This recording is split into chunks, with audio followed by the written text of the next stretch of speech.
সংবাদ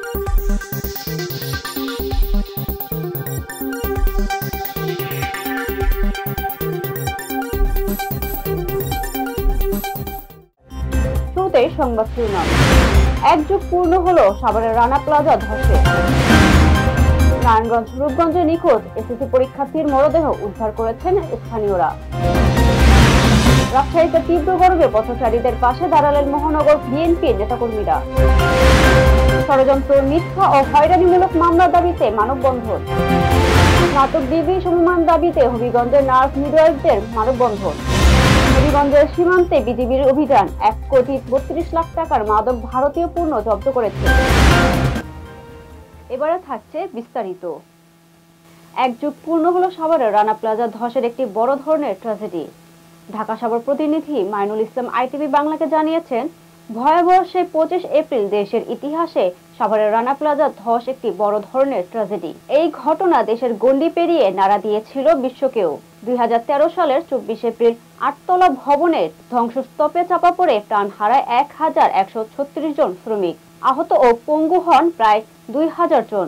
মর্মান্তিক এই ঘটনার এক যুগ পেরিয়ে গেলেও এখনো শেষ হয়নি বিচার। 3 বছর আগে শুরু হওয়া সাক্ষ্য 5 ভাগের 1 ভাগও শেষ হয়নি। কবে নাগাদ শেষ হবে তাও বলতে পারছেন না রাষ্ট্র ও আসামি পক্ষের আইনজীবী সহ সংশ্লিষ্টরা। ক্ষতিগ্রস্ত ও আহত শ্রমিকদের পুনর্বাসন সহ দোষীদের সর্বোচ্চ শাস্তি নিশ্চিতের দাবি জানিয়েছেন স্বজন ও শ্রমিক সংগঠনগুলো। বিভিন্ন সংগঠনের ব্যানারে অস্থায়ী শহীদ বেদিতে ফুল দিয়ে শ্রদ্ধা জানান বিভিন্ন শ্রমিক সংগঠন ও সর্বস্তরের মানুষ। এ সময় বিভিন্ন আলোকচিত্র প্রদর্শন করেন এবং নিহত আহতদের স্বজনেরা ছবি হাতে নিয়ে দাঁড়িয়ে থাকতে দেখা যায়। শ্রমিক নেতাদের দাবি, রানা প্লাজার ধসে পড়ার পর প্রায় প্রতিটি শ্রমিক সংগঠনই নড়েচড়ে বসে শ্রমিকদের কর্ম পরিবেশ নিরাপদ রাখতে আন্দোলন শুরু করেন। নিহত ও আহতদের লস অব আর্নিং এর ভিত্তিতে ক্ষতিপূরণ দেওয়ার দাবিও করেন তারা। 24 এপ্রিলকে জাতীয় শোক দিবস ঘোষণা করার জোর দাবি জানান তারা। নারায়ণগঞ্জের রূপগঞ্জে নিখোঁজ এসএসসি পরীক্ষার্থীর মরদেহ উদ্ধার করেছেন স্থানীয়রা। রূপগঞ্জ নারায়ণগঞ্জ প্রতিনিধি হাফেজ মোমেন আইটিভি বাংলাকে জানিয়েছেন, নারায়ণগঞ্জের রূপগঞ্জে শীতলক্ষ্যা নদীতে নিখোঁজের 25 ঘন্টা পর এসএসসি পরীক্ষার্থী জয় আহমেদের মরদেহ উদ্ধার করা হয়েছে।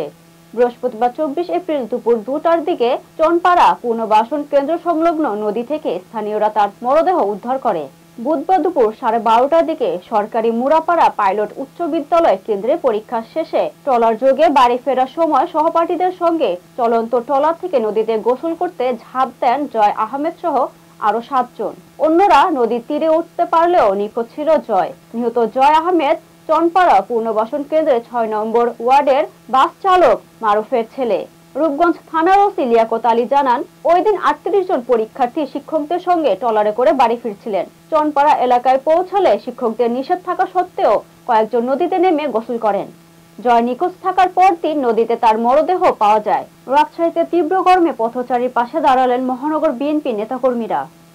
রাজশাহীর প্রতিনিধি মশিউর রহমান আইটিভি বাংলাকে জানিয়েছেন, রাজশাহীতে বিএনপি চেয়ারপারসন বেগম খালেদা জিয়ার রোগ মুক্তি কামনায় ও দেশ নায়ক তারেক রহমানের নির্দেশে তীব্র গরমে পথচারী ও বিভিন্ন যানবাহনে সুপ্রিয় খাবার পানি, স্যালাইন ও বিস্কুট বিতরণ করেন মহানগর বিএনপি নেতাকর্মীরা। বৃহস্পতিবার 24 এপ্রিল দুপুর 2টার সময় রাজশাহী কেন্দ্রীয় চিড়িয়াখানার সামনে দলীয় নেতাকর্মীদের নিয়ে খাবার পানি, স্যালাইন ও বিস্কুট বিতরণ করা হয়েছে। সাবেক কাউন্সিলর ও রাজশাহী মহানগর যুবদলের যুগ্ম আহ্বায়ক আতাউর রহমান বাঁধন বলেন, দেশনেত্রী বেগম খালেদা জিয়ার রোগ মুক্তি কামনায় ও দেশ নায়ক তারেক রহমানের নির্দেশে আমরা রাজশাহী মহানগর বিএনপি সব সাধারণ মানুষের পাশে আছি।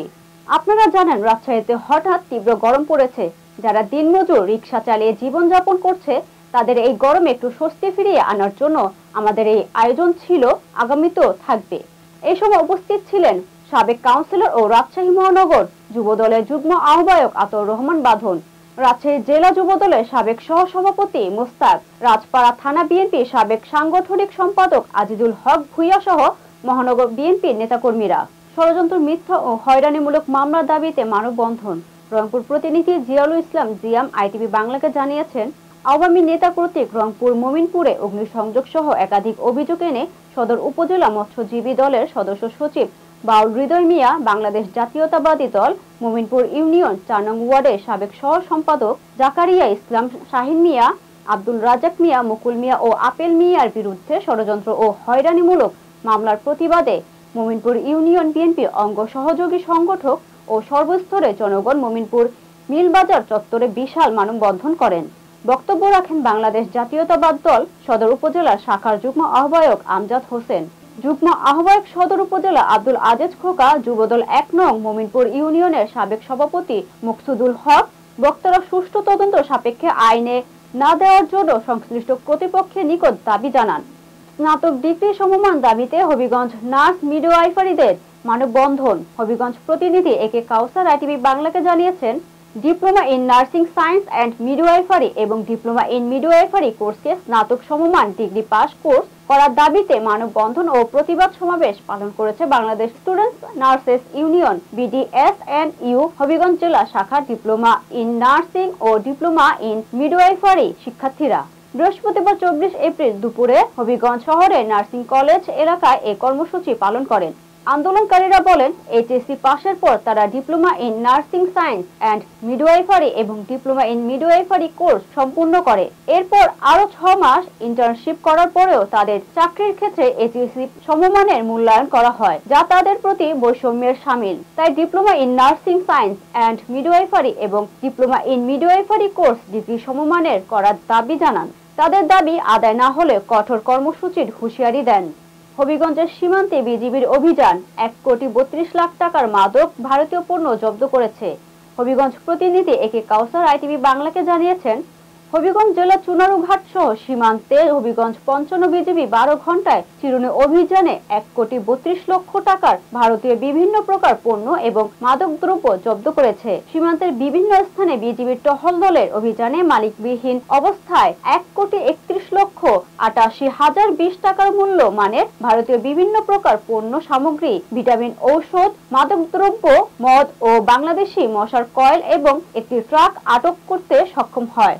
বিজিবি সূত্রে জানা যায়, 23 এপ্রিল বুধবার হবিগঞ্জ ব্যাটালিয়ন 55 বিজিবি এর দায়িত্বপূর্ণ চুনারুঘাট এবং মাধবপুর উপজেলার সীমান্তবর্তী বিভিন্ন এলাকায় 4টি পৃথক অভিযান পরিচালনা করে উল্লেখযোগ্য মালামাল জব্দ করা হয়। এই সময় ঢাকা সিলেট মহাসড়কে সিলেট হতে ছেড়ে আসা একটি পালভর্তি ট্রাককে দেখতে পেয়ে টহল দল ট্রাকটিকে থামার জন্য সিগন্যাল দেয়। বিজিবির উপস্থিতি টের পেয়ে ট্রাক চালক টহল দলদের দূরে ট্রাকটি রেখে দ্রুত পালিয়ে যায়।